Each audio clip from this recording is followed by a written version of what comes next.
Screen पे एक article देख रहे हैं आप, और इस आर्टिकल में ये कहा जा रहा है रूस के द्वारा कि अमेरिका हमें प्रतिबंधों की धमकी दे रहा है भारत के साथ रिश्तों को खराब करने के लिए। अब ऐसे कौन से प्रतिबंध अमेरिका लगाने जा रहा है और क्या ये प्रतिबंध भारत के ऊपर लग रहे हैं या फिर रूस के ऊपर लग रहे हैं? किन प्रतिबंधों की बात कर रहे हैं रूसी राजदूत? साथ ही साथ यूएनएससी को लेकर भी कई बड़ी बातें कह दी है रूसी राजदूत ने। तो वहीं दूसरी तरफ भारत ने अपने दोनों एयरक्राफ्ट कैरियर को 50 देशों के सामने उतारने का फैसला क्यों लिया है? जियोपॉलिटिक्स में इस वक्त बहुत कुछ चल रहा है। अमित शाह ने क्या बताया है संसद में, जानने को आपको बहुत कुछ मिलेगा। CIS न्यूज नेटवर्क के इस एपिसोड में कई सारी नई चीजें जानने को मिलेंगी, इसलिए वीडियो को अंत तक जरूर देखें। आइए जानते हैं इन खबरों को विस्तार से। भारत के G20 समिट के बाद से ना बहुत सारी चीजें बदल गई, और G20 समिट के बाद से रूस को और राष्ट्रपति पुतिन को कई सारी चीजें क्लियर हो गई कि भारत उनके साथ दोस्ती तोड़ने के पक्ष में कहीं भी नहीं है। वरना एक समय ऐसा भी आया था जिस समय विदेश मंत्री सर्गेई लावारोव ने ये घोषणा तक कर दी थी कि भारत धीरे धीरे वेस्टर्न दुनिया के सामने झुक रहा है, पर बाद में वही सर्गेई लावारोव भारत की तारीफ करते हुए थके नहीं। कारण क्या था? कारण ये था कि G20 में भारत ने अपना गुट निरपेक्ष वाला रूप दिखाया, न हम इधर के न हम उधर के, जो सही है हम उस तरफ हैं। तो ये चीजें सबको दिखी। अब यहाँ पर G20 की अध्यक्षता के बाद भारत के लिए यूएनएससी की दावेदारी का भी समर्थन किया है रूस ने। स्क्रीन पर एक आर्टिकल देख सकते हैं, और रूस के द्वारा ये कहा गया कि भारत की ताकत और भारत की क्षमता हमने G20 में देख ली। इतने सारे देशों को मतभेदों के बावजूद भारत ने जितने बढ़िया ढंग से हैंडल किया, और एक जॉइंट डिक्लेरेशन जो अटका पड़ा था उस जॉइंट डिक्लेरेशन को दुनिया के सामने रखा। तो भारत की कूटनीतिक क्षमता और भारत की जो भी क्षमताएं रणनीतिक हैं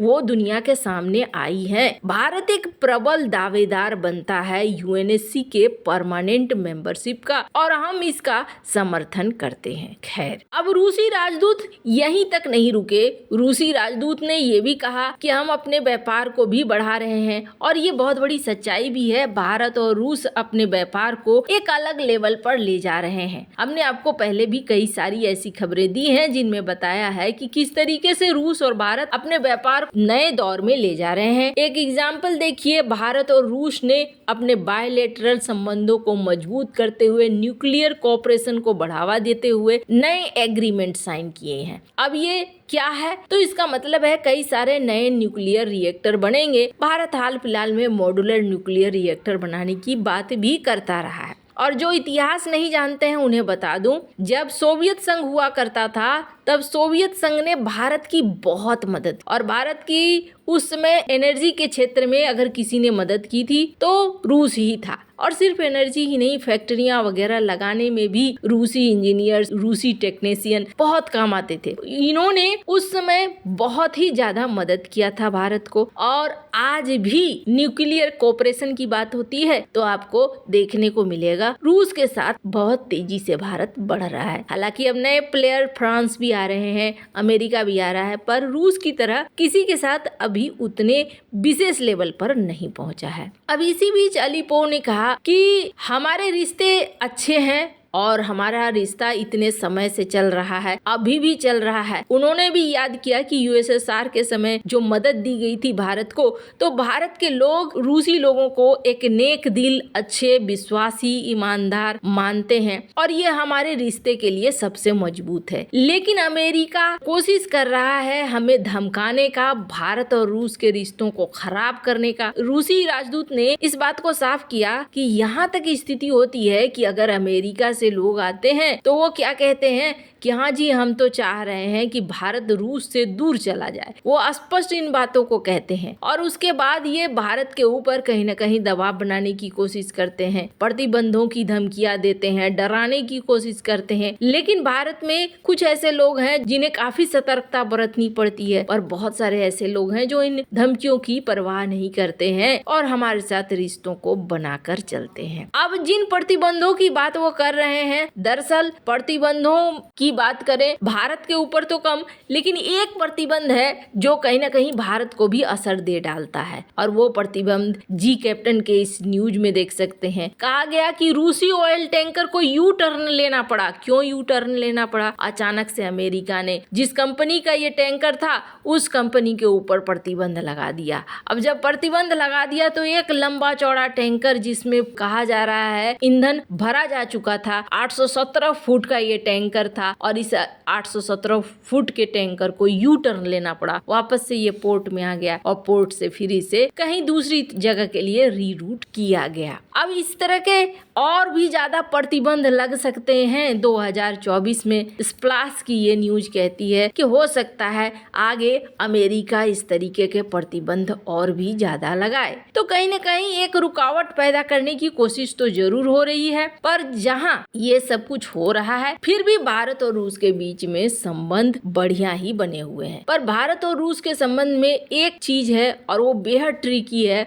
वो है चाइना। तो आपको बता दें, भारत रूस और अपने संबंध को एक तरफ रखे हुए है, और चाइना को हैंडल करने की जहां तक बात आती है तो भारत एक तरफ से उसे हैंडल कर रहा है। वियोन की एक रिपोर्ट देख सकते हैं, हाल में एक खुलासा किया गया लोकसभा में, और इस रिपोर्ट के अनुसार कहा गया, अमित शाह ने इस बात को कहा, जो हमारे गृह मंत्री हैं, कि चाइना ने गलवान घाटी में 1962 को एक बार फिर से रिपीट करने की कोशिश करी कि हम हमला करेंगे, और फिर उधर से कोई खास जवाब नहीं आएगा। जब कोई खास जवाब नहीं आएगा तो जितनी जमीन हम कब्जा पाएंगे हम उतनी जमीन कब्जा लेंगे, और ऐसे ही चीजें चलेंगी। पर ऐसा हुआ नहीं, और हमने उत्तर दिया और हमारी 1 इंच जमीन भी नहीं गई। उन्होंने इस स्टेटमेंट को यहाँ पर दिया। अब चाइना को लेकर खुलकर हमारे लोकसभा में ये सारी बातें हो रही है, इसका अर्थ आप समझ सकते हैं कि चाइना को लेकर भारत बहुत सजग है। और अभी का सीन क्या है? अभी का सीन है सबसे ज्यादा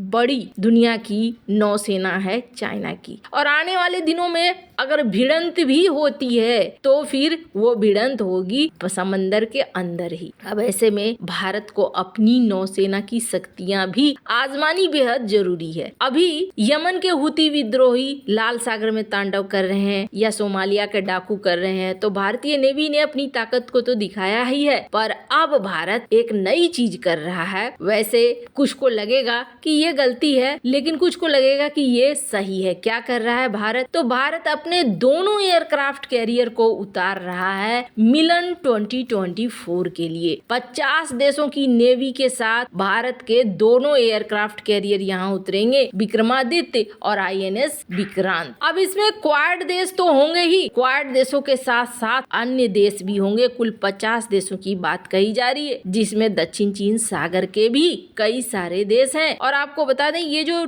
दोनों एयरक्राफ्ट कैरियर उतारने की बात है, ये भारत को अपना एक अलग अनुभव भी देगा। भारत कई सारी नई चीजों को सीख पाएगा, और दूसरी बड़ी बात है, बहुत सारी अपनी कमियों को समय रहते सुधार भी पाएगा। वैसे आपको क्या लगता है इन सब मामले में? आपकी क्या राय है? कमेंट कर जरूर बताएं। जल्द मिलते हैं अगली वीडियो में नई खबर के साथ।